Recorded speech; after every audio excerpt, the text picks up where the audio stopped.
Today we got a 2018 Chevy Impala, no start. There's definitely diesel in it. Just cranking it. We got smoke coming out the back, lots of white smoke. Indication of diesel, especially in a brand new car. Let's see how we can diagnose this or get the fuel out of it. Let's see where this takes us. Research, and the fuel pump control module is built into the chassis control module. Okay, I highlighted under here on the GM service schematics and routing diagrams, and it lets us know that it's on the right side of luggage compartment components. Okay, and here we are. There's our fuel pump and level sensor assembly. So we have a gray wire and we have a black and green, which I assume the black and green is low reference, which is basically ground, and the gray is most likely the power. So we're gonna have to look, for those two wires on pin 13 and pin 38 on the chassis control module, which is probably pretty obvious once we start pulling it apart. Alright, well, let's check it out. So we got the right side of the luggage compartment opened up, and we see the chassis control module right there. We see another module over there, but usually those gray modules are amplifiers, basically, for the radio. Also verified that. I took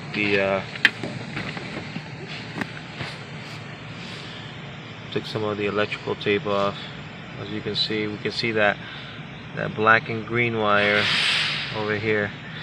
Well, let me pull it out.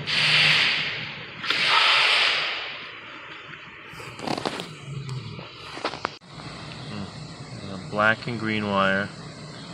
And we got the gray wire. These, I'm going to jump power and ground to them, and we are going to activate our fuel pump. So how am I going to get power to the chassis control module, the fuel pump, or whatever? I'm going to use a jump pack. I'm going to use my own source to power it up. You could use the car battery or whatnot. You need some leads to go to the back. You can actually get a good ground from right there, but you do need a 12-volt source, so usually like a direct from the battery. Remember, always use a fuse in place, but up to your discretion, and up to what you know, up to your experience. Just be careful, not to touch it and power the ground on any, sure everything's covered or whatever when you're jumping from the battery post all the way back over here. Make sure none of the leads touch the ground of the body. So I have them connected.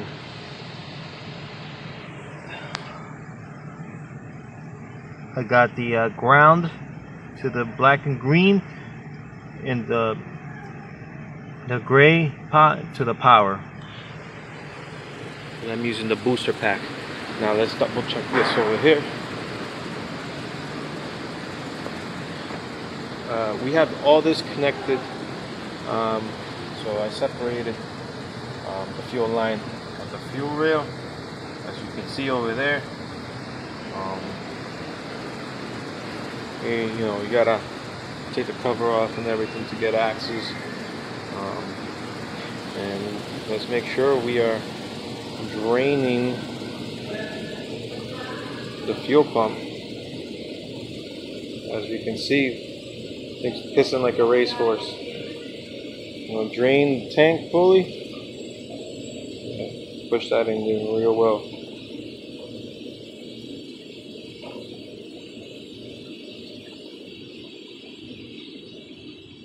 pretty much used my own jump line over here. I got that from a sensor, uh, the E85 sensor off of Chevy, and I just pushed that right into the fuel line right there. Skip that, and of course into the container. So you can get rid of the diesel. Um, Vehicle came in with a dead battery, so didn't want to start over, of course, because of the diesel. And people kept cranking it over. You know, of course, it wasn't going to start, so it killed the battery. Um, yeah. What's up, guys? It's a couple days later. Didn't get to finish the ending for the 2018 Chevy Impala results. So I'm just gonna pick up where I left off. Basically, I drained the tank full of diesel and attached the fuel line back up. Of course, you're never gonna really fully evacuate the system from the diesel until basically you run the cycle of a couple of fill-ups or whatnot. In theory, um, so what you got to do is sometimes you have to pull out the spark plugs and crank over the motor to get the residue off the top of the pistons. In hindsight, thinking about it, pretty much this setup that I showed you guys works throughout many vehicles. Nowadays, you can't really bypass a relay or whatnot. It's just not happening anymore. You have to either jump the fuel pump or you have to run it through their factory software. There's options or whatnot. Um, so with Chevy Impala, it gave me a real hard time to crank up. I had to remove the spark plugs and clean them up, um, and then I was able to, get the car going or whatever with some carb cleaner. I don't really like to use ether because it tends to backfire, while cranking it over. And what I did was I would spray the carb cleaner in on a vacuum hose or whatever. Any port that really accesses that. Sometimes that really gets in the way though, because if you remove let's say the intake snorkel, it gives you a hard time. Like you can crank it over and it might start to idle. Have somebody rev up the motor to about 2 grand and hold it steady until basically you start to see a diminish of the smoke coming out the back. You'll see a lot of smoke at the beginning once you start cranking it over, cranking it. So you want that to diminish to almost nothing. Once you get it to sort of idle, okay, um, you know, remember this is all with fresh fuel, so um, you want to get it to idle on its own. You take it out the shop or whatnot. Some people hate the smoke. That the shop's gonna get smoked up really bad. So if people hate that or whatever, put the snorkels on it, the vent snorkels, and try to do it that way, or have them help you push the car out and get the car cranking outside. You're probably gonna prefer to have a jump pack on it, because you are gonna be cranking over for a while, trying to get the vehicle to idle. Other than that, I suggest to get a couple of adapters for the fuel lines or whatever, because you're gonna need to get have a way to dump that fuel into a container. You're gonna need adapters or whatever. You're gonna need jumpers, for like alligator clips.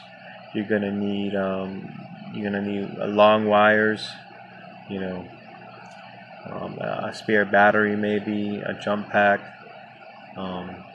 That's about it. Well, good luck, guys. If you have any questions, please let me know.